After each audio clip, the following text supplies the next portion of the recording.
Bom dia. Bom dia. Tudo bem com vocês? Tudo bem. Tomaram café? Sim. Certo, percebe-se.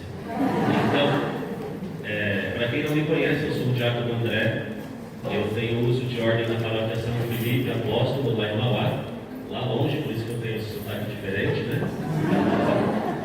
E o pessoal aqui sempre fica saudoso quando o agora diácono vem aqui, porque eu trabalhei aqui como seminarista no ano de 2018, foi a primeira paróquia que eu trabalhei, então a gente consegue chamar eu de primeiro amor, né?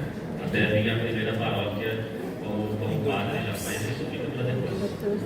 E então o padre Silvano me convidou para passar esse dia aqui com vocês e que a gente possa de fato entrar nesse espírito da quaresma, no tempo quaresmal, e esse é o objetivo que nós temos hoje, através das pregações, dos momentos de oração, de tudo que vocês vão vivenciando hoje.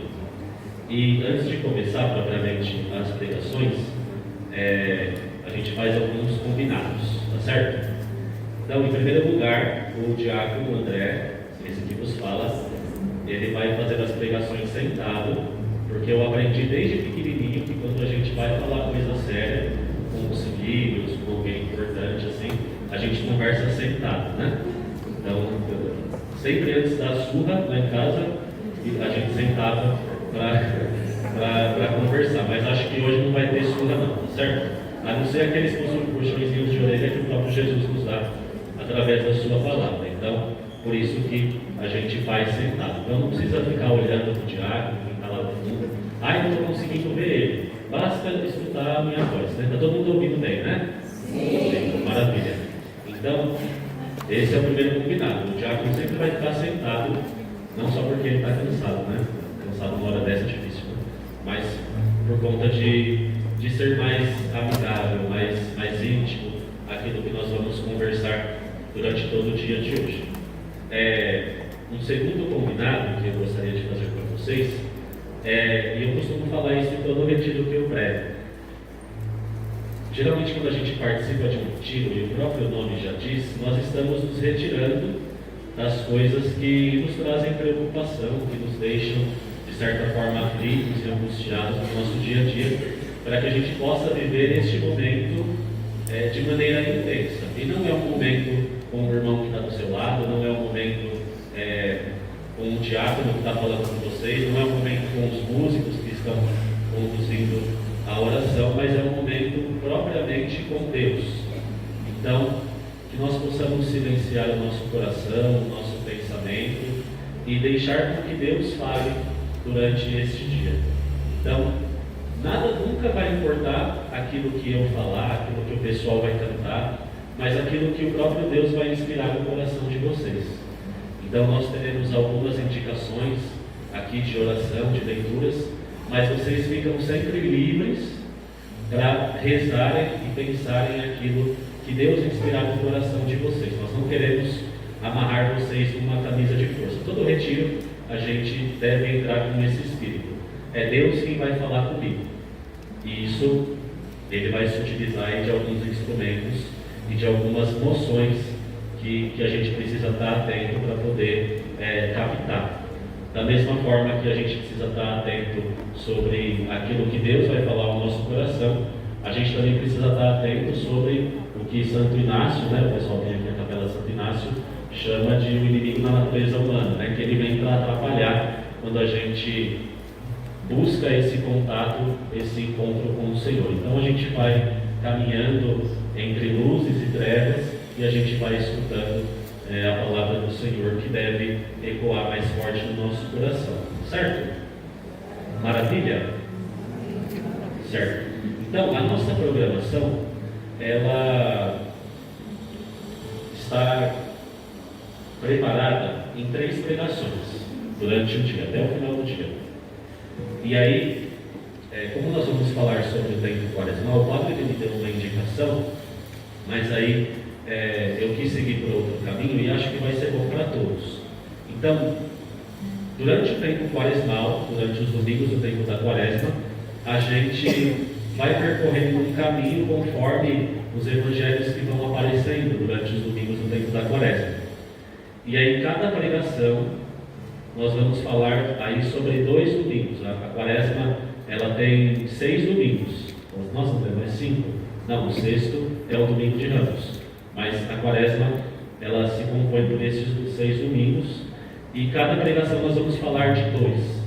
E como que esses textos do Evangelho, da liturgia dominical da Quaresma, de cada domingo da Quaresma, nos ajuda a entrar nesse espírito do tempo quaresmal, que é tempo de conversão, de penitência, de oração, de caridade. Então a gente vai entrando também nessa dinâmica. Maravilha? Já começaram? Não? Então vamos para frente.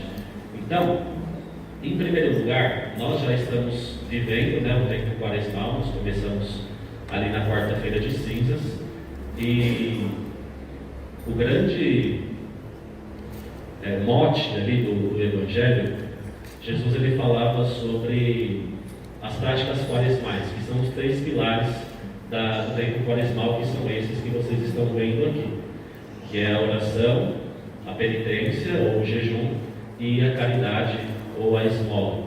Então a gente vive todo o período quaresmal de acordo com essas nuances, né? Só que aí a cada domingo que vai passando, e aí nós vamos percorrer esse caminho junto com Jesus. A caminhada quaresmal é um caminho que nós fazemos com Jesus, inclusive a Semana Santa, que nós vamos ver também na última pregação. Mas nós vamos caminhando com Ele e verificando como que Jesus também vai vivenciando esse tempo e como Ele nos ensina a caminhar durante esse tempo. Então, para quem está com a Bíblia aí, o primeiro domingo da Quaresma, que é já o que nós vamos celebrar amanhã, ele está no Evangelho de Lucas, no capítulo 4, do versículo 1 até o 13. Isso. Lucas fica depois de Gênesis e antes do Apocalipse. Tá? Para vocês. Essa é velha, né?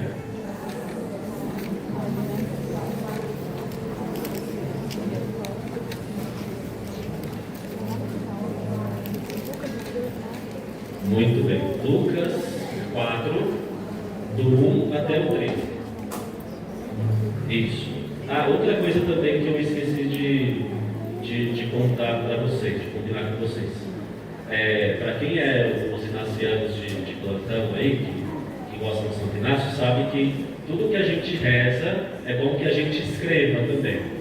Então, quem trouxe alguma coisinha para anotar, para escrever, para rezar depois, para guardar de propósito para o tempo quaresmal, também é bom. Porque às vezes a gente reza alguma coisa agora, depois a gente esquece, aí passa batido. Então, sempre anotar aquilo que vai chamando a atenção do nosso coração, que a gente entende como aquilo que é a palavra de Deus. Certo? Lucas 4, do 1 ao 13. Então, enquanto vocês vão procurando, alguns já encontraram, eu vou fazendo a leitura e aí vocês vão prestando atenção. Naquele tempo, Jesus, cheio do Espírito Santo, voltou do Jordão e no deserto ele era guiado pelo Espírito. Ali foi tentado pelo diabo durante 40 dias. Não comeu nada naqueles dias e depois disso sentiu fome.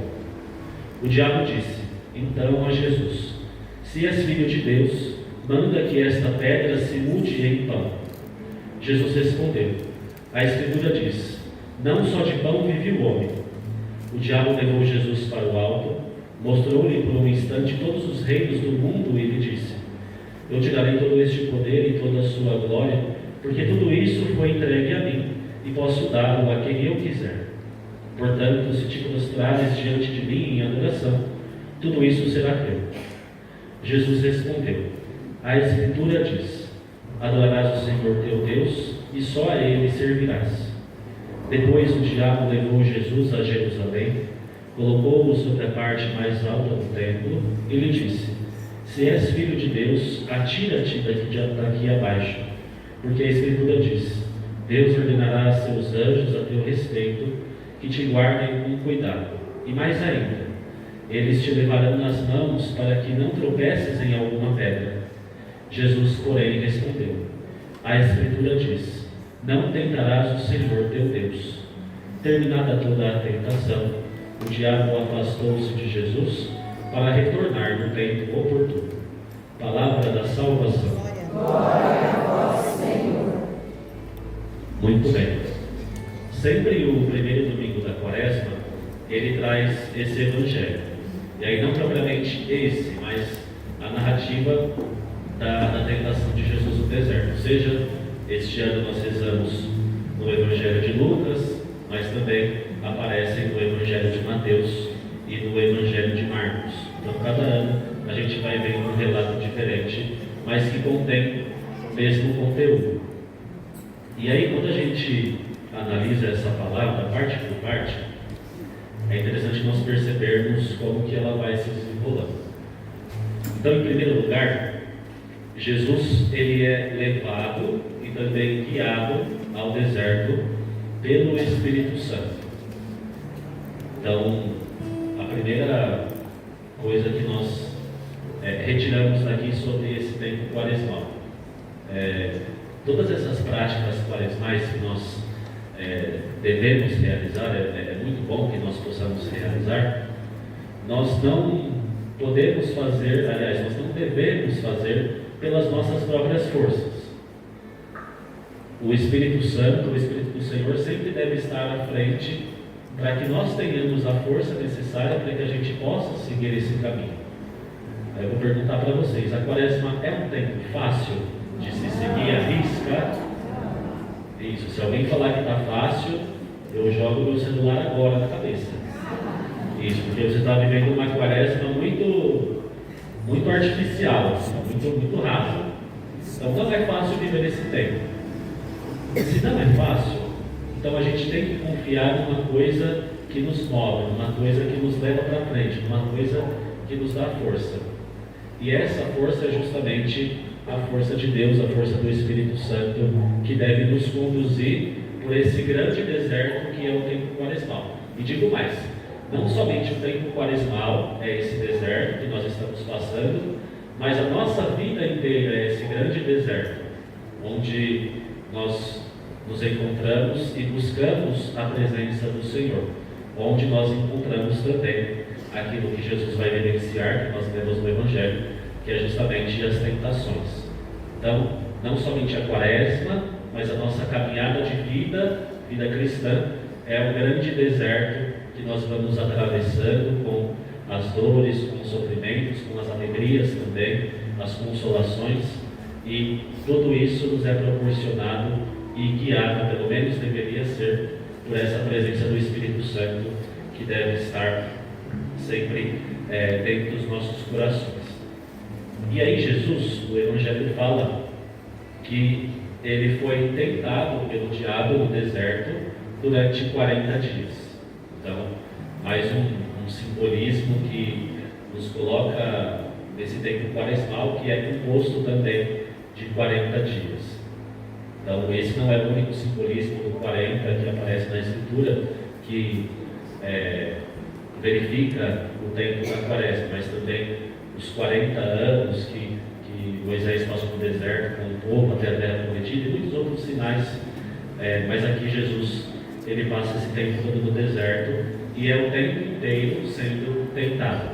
Então aqui nós temos só o momento que Jesus é tentado, mas durante os 40 dias que ele passou no deserto, ele foi tentado. Isso nos mostra que a nossa vida, especialmente no tempo quaresmal, ela é desafio, ela é muitas vezes dificuldade, ela é obstáculo, ela se forma por esses momentos onde nós queremos desistir, onde nós nos deixamos levar pelos nossos vícios, pelas nossas paixões desordenadas, pelo nosso pecado, e num tempo propício, onde nós nos colocamos a realizar essas práticas quaresmais, e o inimigo, o diabo, sabendo que a gente está no propósito, que a gente está firme, que a gente fez promessa para viver essa Quaresma, com certeza ele vem para tentar atrapalhar a gente de alguma forma.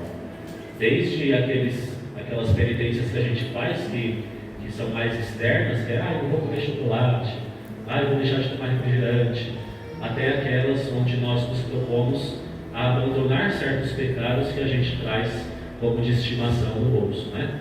Que às vezes a gente nem lembra que é pecado mais. Então, quando nós nos propomos a mudar de vida, a nos mortificar, a realizar alguma penitência, a fazer algum gesto de caridade nesse tempo, com certeza vão vir aqueles pensamentos, aquele desânimo, aquelas pessoas também que vão chegar e falar assim: olha, não faz isso não, isso aí é besteira. Então, são muitos os meios pelos quais nós somos tentados a abandonar esse caminho e seguir com a vida como nós estamos acostumados a seguir, longe da presença de Deus. Então, este tempo da Quaresma também é um tempo de tentação, também é um tempo de prova, também é um tempo de desafio para a vida cristã.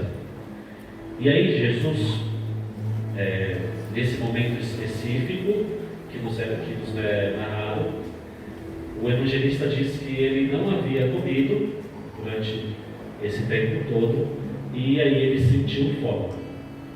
Então é interessante, o diabo aparece quando a gente está lá, né?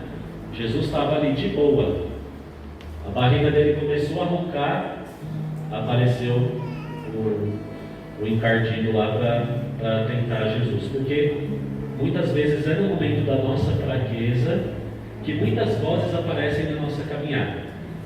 Então, existe ali a voz de Deus, que quer nos levantar, que quer nos colocar para cima, que quer nos colocar no caminho de novo, e talvez essa voz de Deus, para o nosso ouvido, para a nossa lógica humana, não seja tão sedutora assim, porque na maioria das vezes a gente não escuta essa voz que quer nos levantar, e as outras vozes são todas dessas tentações que querem nos continuar colocando para baixo ou nos colocar para cima, numa dinâmica que a gente pensa que a gente está para cima, mas na verdade a nossa alma, a nossa vida, tudo aquilo que somos e temos não está da melhor maneira possível.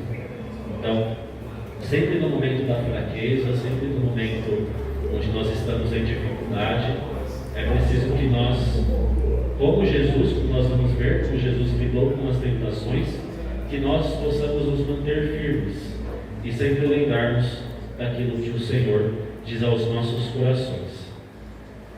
Certo? Então eu conheço um padre, conheço vários padres, né? Ainda mais agora que eu sou diácono, mas quando eu era seminarista, eu conversava com um padre que tinha acabado de ser ordenado, e a gente conversava sobre os momentos de dificuldade no seminário e tudo mais. Ele já tinha vivido a experiência e eu estava só no começo. Ele falava das crises que ele teve no seminário, né? Vontade de sair, vontade de bater em alguém no seminário, porque isso aí acontece, tá, gente? Mas depois que ordena, vira tudo santo, tá? Mas a gente estava conversando sobre isso. E ele falava assim: André, nunca tome uma decisão no meio de uma tempestade, no meio da crise.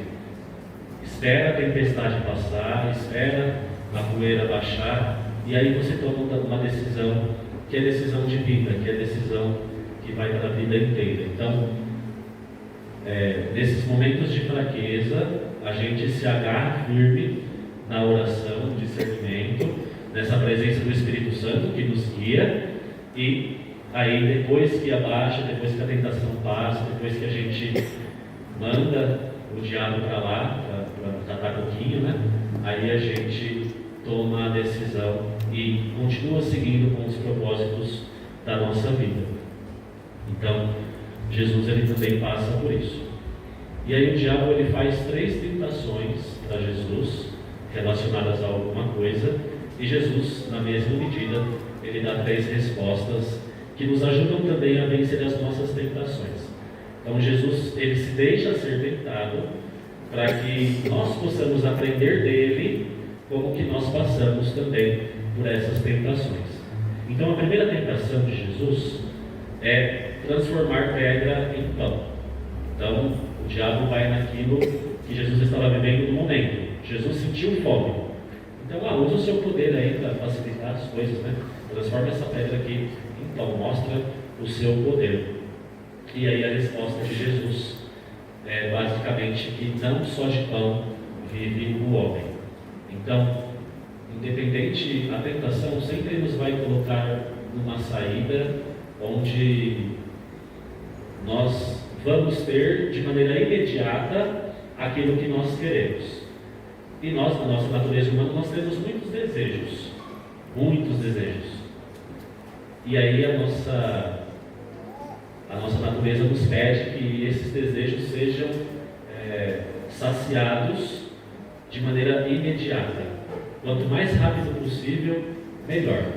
E às vezes a gente nem é tão paciente. Às vezes a gente, até com Deus, a gente não é tão paciente assim, né? E às vezes a gente quer as coisas do jeito que a gente quer, como a gente quer, na hora que a gente quer, até que na nossa relação com Deus, a gente faz isso. E o diabo, ele se utiliza disso para nos tentar, para nos fazer cair em pecado. Porque muitas vezes, caríssimos irmãos e irmãs, quando nós saímos dessa dinâmica de deixar que Deus faça no tempo dele, na nossa cabeça a gente pensa assim: eu estou rezando, estou pedindo a Deus, estou conversando com Ele, mas a gente está mais impondo a nossa vontade sobre Ele do que Ele revelando a vontade dele para cada um de nós. Então, quando Jesus responde, não só de pão vive o homem, e depois no Evangelho de hoje, Jesus só fala isso, né? Mas nos outros Evangelhos ele completa falando que não só de pão vive o homem, mas também de toda a palavra que sai da boca de Deus. Então Jesus está falando assim: nós não precisamos viver de maneira imediatista, onde os nossos planos, os nossos desejos precisam ser saciados na hora. Nos basta a palavra do Senhor, nos basta a presença de Deus, nos basta aquilo que Ele oferece para nós, quando Ele quer e como Ele quer. Às vezes a gente não concorda muito com o que Deus manda para a gente, não, né? Mas se a gente tem uma vida discernida, se a gente tem uma vida do Espírito, então a gente compreende o jeito de agir de Deus e as maneiras com que Ele nunca nos deixa faltar nada, certo? Na segunda tentação, o diabo vai falar ali para Jesus sobre o poder. Então leva lá Jesus para um lugar alto, mostra lá os reinos do mundo inteiro, e aí ele fala para Jesus: se você se prostrar diante de mim, tudo isso aqui vai ser seu, como se já não fosse, né? Que coisa, estava dando uma coisa que não era dele. Mas Jesus, diante dessa tentação do poder, de estar acima dos outros, de controlar, de dominar, Jesus responde que deve-se adorar e servir somente a Deus. Então Jesus, ele responde toda a tentação de poder, ele responde com o serviço. Então nós que somos pessoas de igreja, de pastorais, de movimentos, nós temos sim uma tendência ao poder. Então, se eu peguei a coordenação de uma pastoral, eu vou fazer a revolução de Jesus, né, nessa pastoral, né? O André virou diácono, agora ninguém me segura mais, vou mandar em todo mundo, menos no padre, né? Só que eu vou virar padre. Tá. Mas Jesus, ele sempre responde à tentação de poder com esse grande dom que ele mesmo realizou, que é o serviço a todos. Então, quando nós nos colocamos no tempo quaresmal, e uma das práticas é a caridade é nada mais nada menos do que serviço àqueles que mais precisam, serviço àqueles que estão próximos ou até mesmo àqueles que nós não conhecemos. Então, uma vida devotada ao serviço a Deus, à comunidade, à igreja, aos que mais sofrem, tudo isso é aprovado como bom, né? Por Jesus. Então ele sempre, em troca do poder, ele vai oferecer aquilo que é o serviço. E grande expressão disso é aquilo que nós vamos ver mais para frente na Semana Santa, na quinta-feira do Lava-Pés, que é esse grande gesto de serviço que Jesus faz para com seus discípulos e que ele diz também que nós devemos fazer uns pelos outros. Então, Se eu, que sou o vosso mestre e Senhor, fiz isso por cada um de vocês, então vocês também são chamados a realizar esse gesto perante toda a humanidade. Então, nós somos chamados por Jesus a servir. E nós temos que ter a consciência de que na igreja, na comunidade, em qualquer ambiente que nós estamos, quem tem mais poder é aquele que mais serve. Então às vezes a gente chega na paróquia e fala assim, o padre que manda em tudo, né?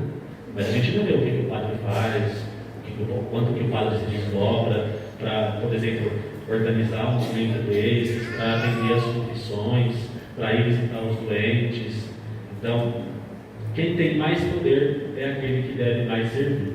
E quem tem mais poder de serviço é aquele que também tem mais responsabilidade e que vai ser mais cobrado também no final.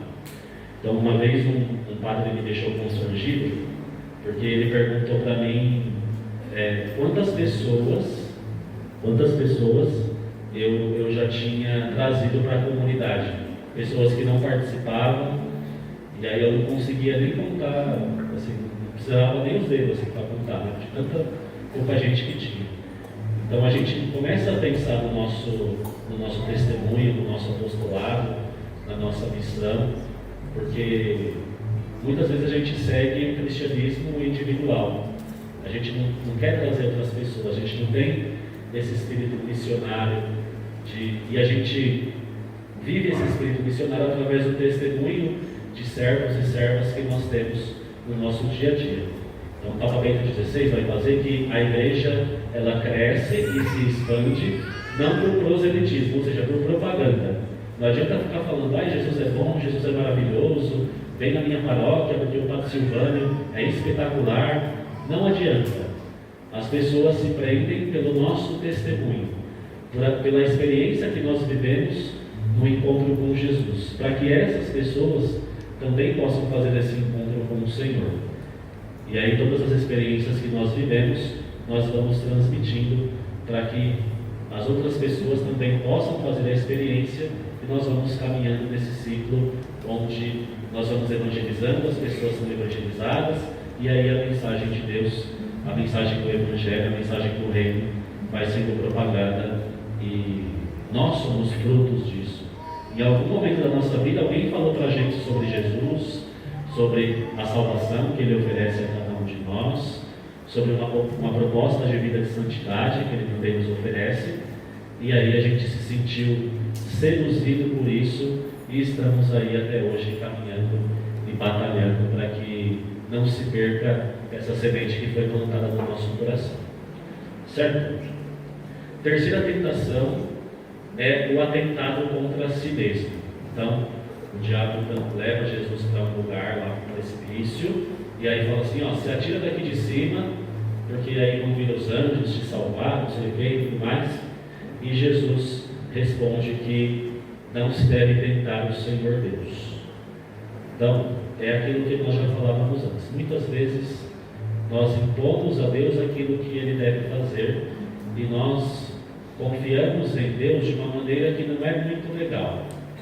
Eu lembro na época da pandemia, que foi um tempo muito difícil para todos nós, e não tinha chegado aqui no Brasil ainda, então era final de 2019, mas na China já estava tudo lascado lá já, né? Estava tudo quarentena e tudo mais. E aí eu estava participando de uma missa, e o padre falava o seguinte: às vezes a gente atenta contra o Senhor quando a gente se coloca em situações de perigo, sem prudência nenhuma, achando que só porque eu acredito em Deus vai dar tudo certo, Deus vai me tirar dessa. Então às vezes a gente pensa assim.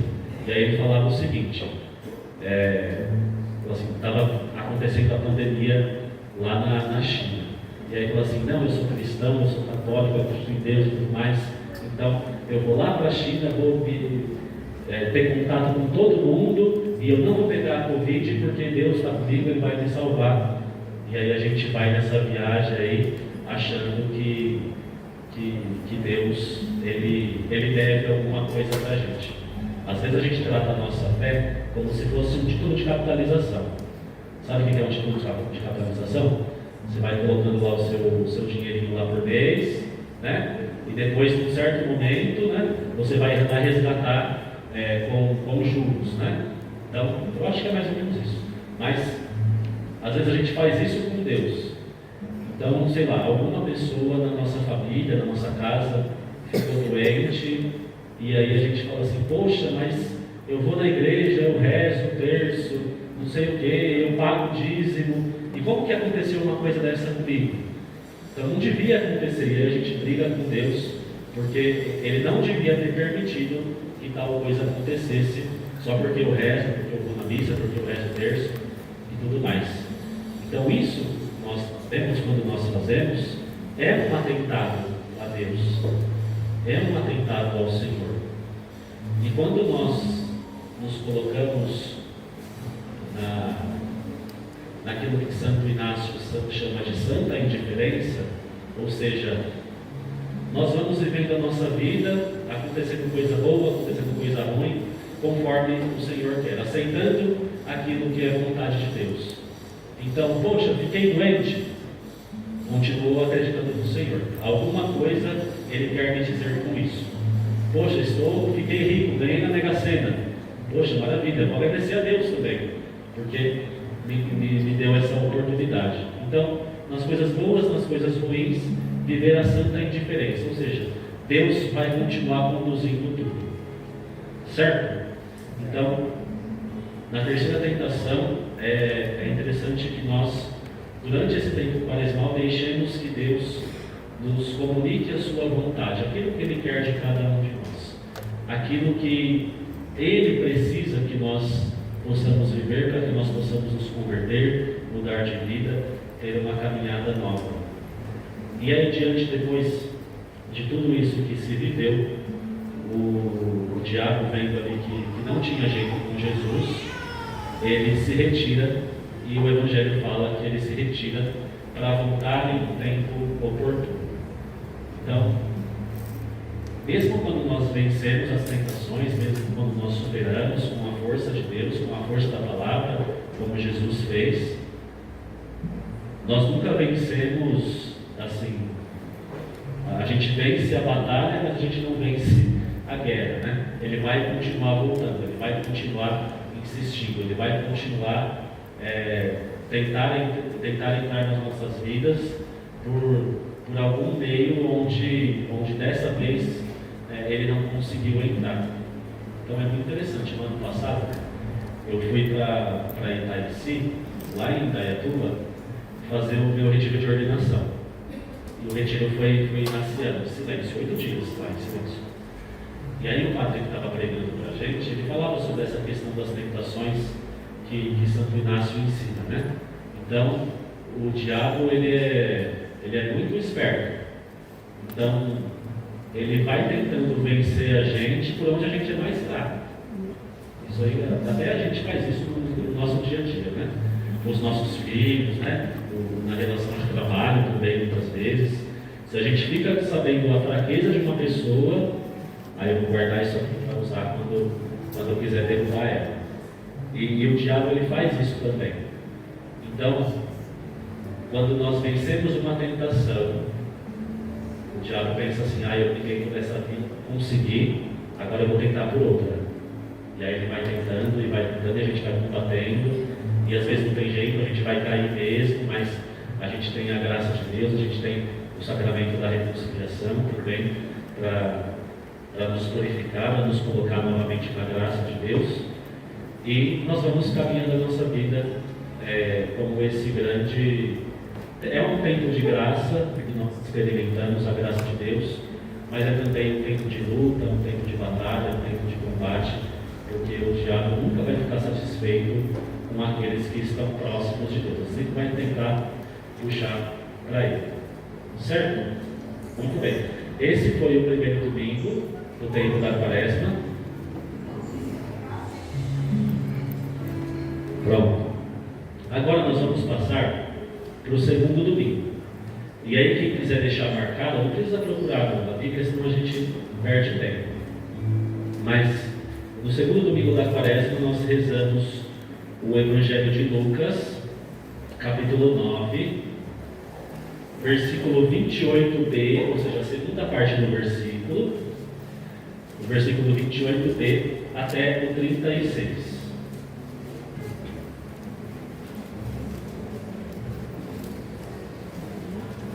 Então, sempre, o primeiro domingo da Quaresma é sempre o Evangelho das tentações de Jesus no deserto.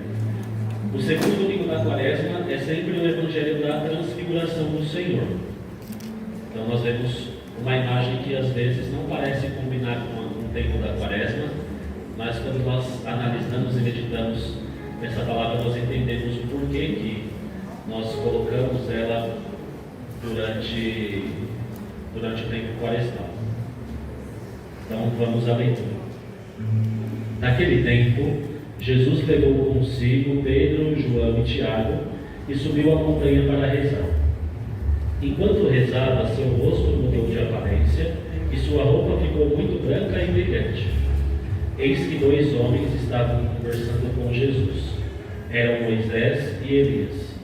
Eles apareceram revestidos de glória e conversavam sobre a morte que Jesus iria sofrer em Jerusalém. Pedro e os companheiros estavam com muito sono. Ao despertarem, viram a glória de Jesus e os dois homens que estavam com ele. E quando esses homens se iam afastando, Pedro disse a Jesus: Mestre, é bom estarmos aqui. Vamos fazer 3 tendas, uma para ti, outra para Moisés e outra para Elias. Pedro não sabia o que estava dizendo. Ele estava ainda falando quando apareceu uma nuvem que os cobriu com a sua sombra. Os discípulos ficaram com medo ao entrarem dentro da nuvem. Da nuvem, porém, saiu uma voz que dizia: Este é o meu filho, o escolhido, escutai o que ele diz. Enquanto a voz ressoava, Jesus encontrou-se sozinho. Os discípulos ficaram calados e naqueles dias não contaram a ninguém nada do que tinham visto. Palavra da salvação. Glória a vós, Senhor. Muito bem. Nesse segundo domingo da Quaresma, nós encontramos aí o Evangelho da Transfiguração do Senhor. E já dando um spoiler para vocês daquilo que vai acontecer, daquilo que nós vamos tirar de conclusão, é que esse Evangelho ele se insere no tempo quaresmal. Poxa, o tempo da Quaresma não é de penitência, não é de cruz, não é desses assuntos, e a gente vê Jesus glorioso lá com Moisés, com Elias do lado, todo brilhoso, né? Por que esse Evangelho faz parte do tempo quaresmal? E justamente o objetivo da liturgia da palavra, do segundo domingo da Quaresma, é nos colocar nessa dinâmica de que estamos esperando a glória. Essa figura de Jesus transfigurado é a figura que ele vai ter ressuscitado. E aí, nós que somos cristãos católicos, acreditamos que a ressurreição de Jesus também é a nossa. Então, nós estamos ali vivenciando o segundo domingo da Quaresma. Já se passaram 2 semanas, e aí eu estou morrendo de vontade de comer aquele chocolate que eu fiz penitência. Eu estou sofrendo muito com as tentações que estão aparecendo. E se alguém fez penitência de chocolate, eu estou falando muito, eu já peço desculpa agora, né? Que aí você fica pensando e lembrando. Aí às vezes chega na sua casa, vai ter uma caixa lá te esperando. Isso, Deus dá força para você, tá? Mas às vezes nós estamos sofrendo tanto com as práticas quaresmais, e quando nós nos deparamos com esse Evangelho, nós pensamos: não, é isso que eu estou buscando. É esse Jesus glorioso que me oferece também a glória da ressurreição que eu tenho como meta. Então, ali fica uma motivação para que eu consiga realizar o restante do tempo da Quaresma com mais força, com mais vigor, tendo como meta a solenidade da Páscoa, que é justamente aquilo que nós nos preparamos durante esses 40 dias da Quaresma. Então, quando nós olhamos para o Evangelho, parte a parte, nós primeiro vemos que Jesus ele sobe a montanha com os discípulos para rezar. Então Jesus ele é o homem da oração. Ele sempre está em intimidade com o Pai, ele sempre sobe o monte para rezar.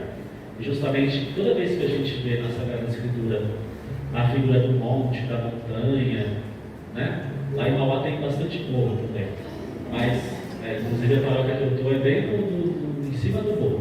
Tudo que você tem que fazer, você tem que descer o morro. Quer ir no mercado, quer ir na farmácia, quer ir não sei aonde, tem que descer o morro. Mauá é assim mesmo, viu? Mas é muito legal. Se você quiser ir lá visitar, pode ir.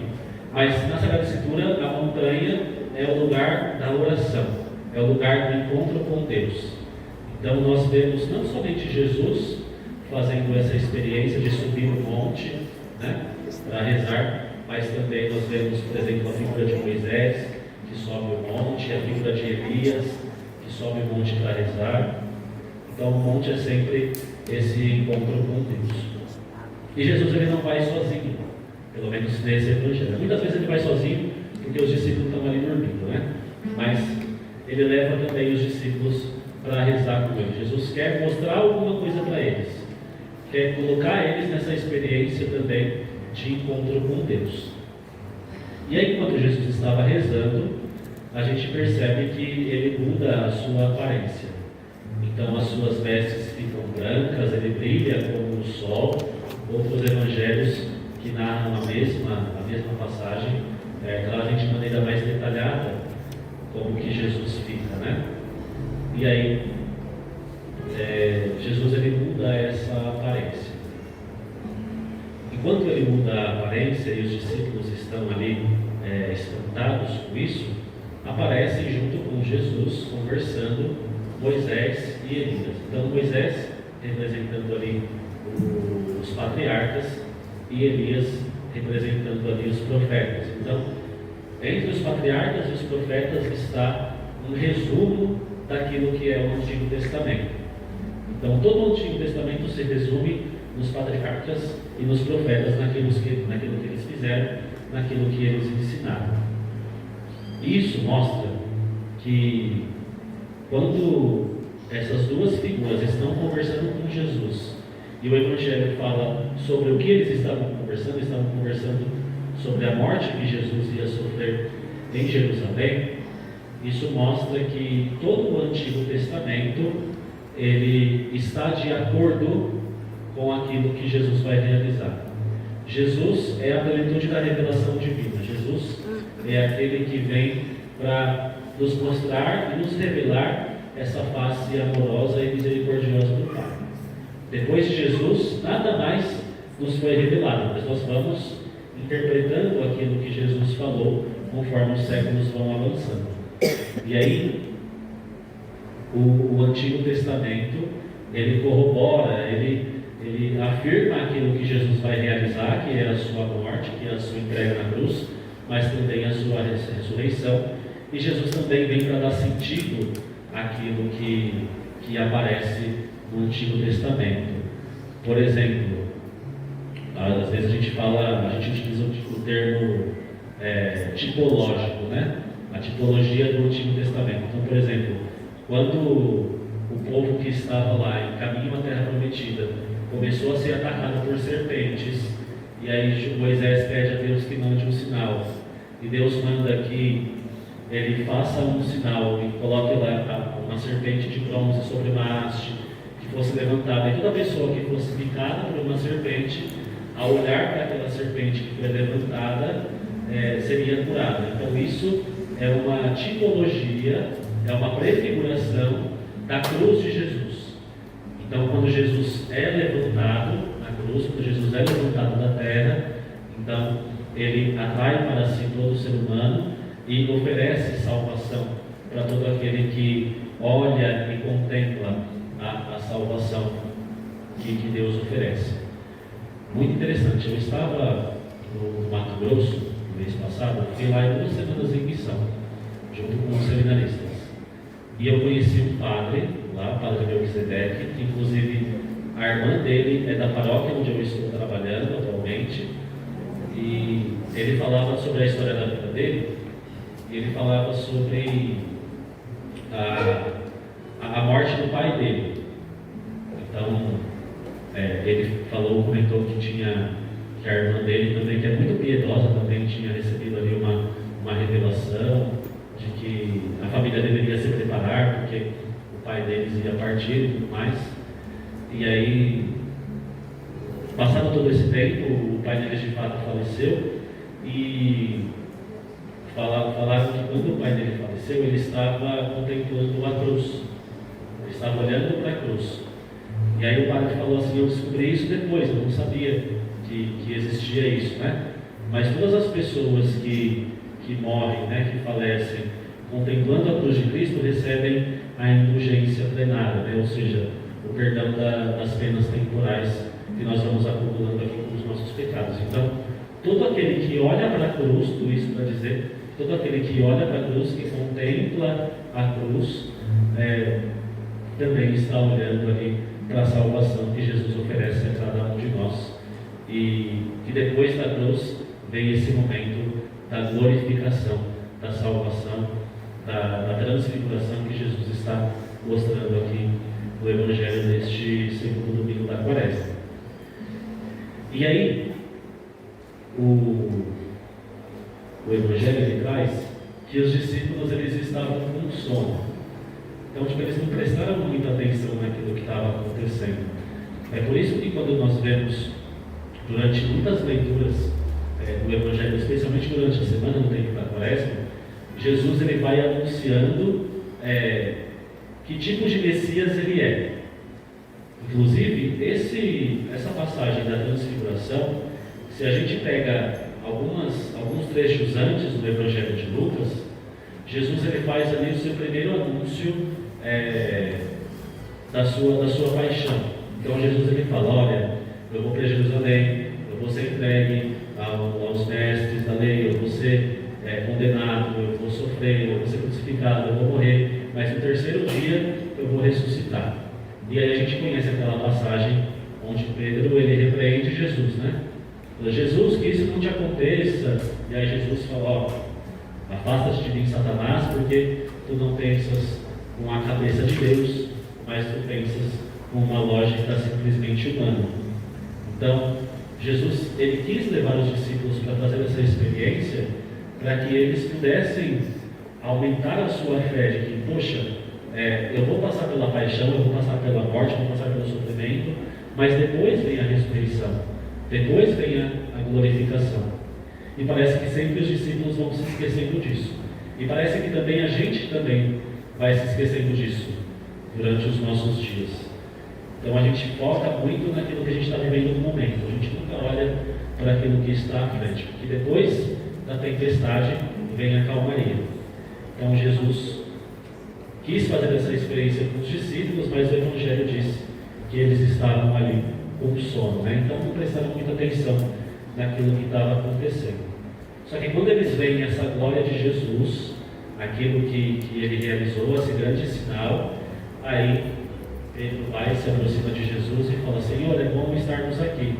E aí ele propõe lá que se construa 3 tendas, né? Uma para Jesus, uma para Moisés e outra para Elias.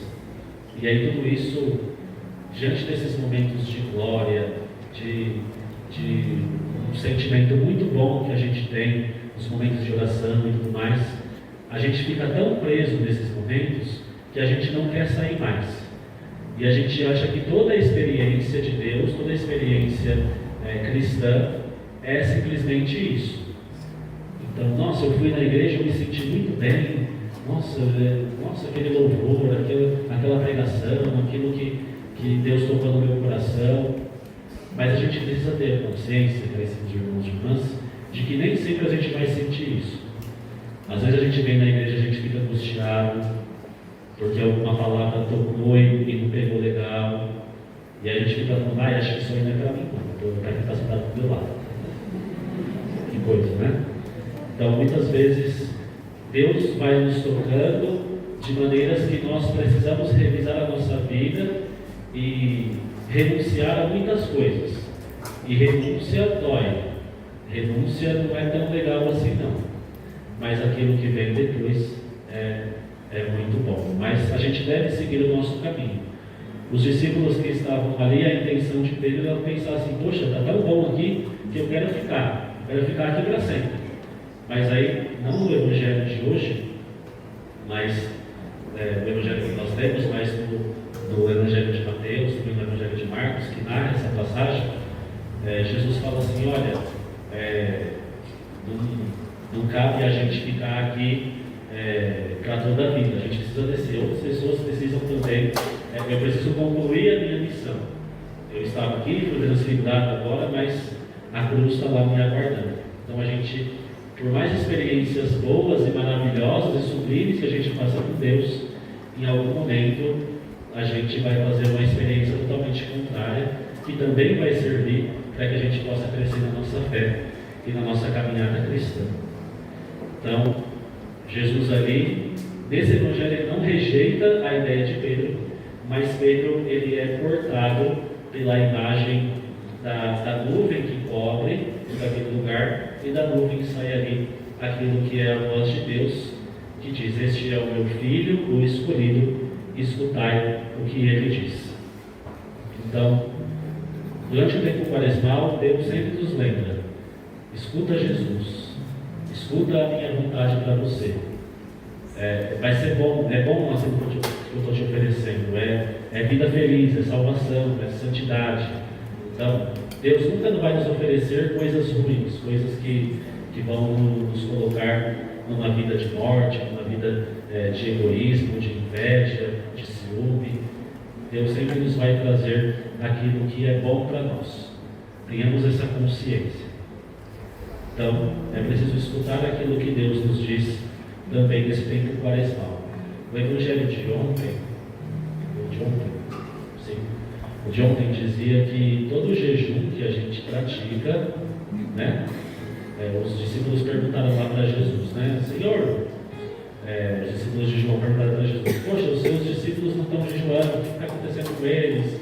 E aí Jesus falava assim: olha, enquanto eu estou aqui na presença, enquanto o noivo está presente, os amigos do noivo não precisam jejuar, mas quando o noivo for tirado do meio deles, aí sim jejuarão. E aí na primeira leitura do livro de Isaías, Deus fala que o jejum que o agrada é aquele que de fato tem uma influência externa na vida das pessoas que nós caminhamos, mas também tem uma influência interior.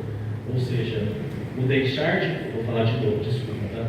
O deixar de comer chocolate não vai só fazer você emagrecer, mas também vai mudar o seu coração, o seu pensamento, para que você não seja tão viciado assim, né?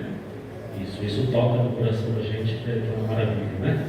Mas deve ter também uma disposição interior, deve causar uma mudança interior, por mais que sejam práticas apenas externas que nós estamos fazendo. Então a gente sempre deve conciliar aquilo que é externo com aquilo que é interno. E nós mudando, e quando a gente muda o nosso interior, aí o exterior também se transforma, porque nós somos agentes de transformação no mundo, através da conversão que nós tivemos e da conversão do mundo que nós proporcionamos com as nossas atitudes. Maravilha? Certo? E aí no final do Evangelho nós vemos que Jesus está novamente sozinho com os discípulos, ou seja, vamos seguir caminhando. A gente viveu isso aqui, a gente sabe que isso aqui é a meta, mas agora a gente precisa seguir caminho, porque o mundo nos chama. Não o mundo, esse negócio assim, a gente fala: o mundo está tudo errado. Não. O mundo nos chama, a gente não tem que fugir do mundo, a gente tem que ir até o mundo para levar até lá a conversão, a graça de Deus, a misericórdia, a esperança, né? Já que nós estamos celebrando o jubileu dos 2025 anos da encarnação de nosso Senhor Jesus Cristo. Então nós somos esses agentes da esperança que levam a esperança para o mundo que tanto precisa. Geralmente eu costumo falar, né? Eu tenho uma tia que ela passa a tarde inteira vendo da Atena. E aí o que a gente vê no da Atena? Só desgraça, né? Então quando a gente fica se preenchendo dessas coisas, a gente acaba achando que o mundo não tem mais jeito.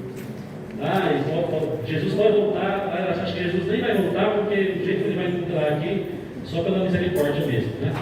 Mas a gente precisa levar a esperança, a gente precisa levar a vontade, a gente precisa levar essa misericórdia de Deus, de que todas as pessoas têm jeito, todas, viu? Todas, até aquela que a gente não gosta, até aquela que a gente sabe que faz coisa errada, Deus ama essa pessoa igual Ele ama você, tá? Então essa primeira pregação nós encerramos. Agora, e agora? E agora? Fazer uma pequena pausa, né? Para você tomar uma água, para quem quiser ir ao toalete e retornamos em breve para o segundo momento, tá bom? 10 minutos, tá, gente? 10, 15 minutos, tá bom? Vamos ficar de pé só um minutinho antes de você sair, né? Para a gente fechar este momento. Pedir para que o Senhor venha renovando realmente a nossa vida, para que a gente consiga viver melhor essa quaresma, para que a gente consiga viver aquilo que Deus tem para nós. Amém? Então nós vamos pedir isso do Senhor, nós vamos cantar essa música, e ao final nós vamos sair em silêncio.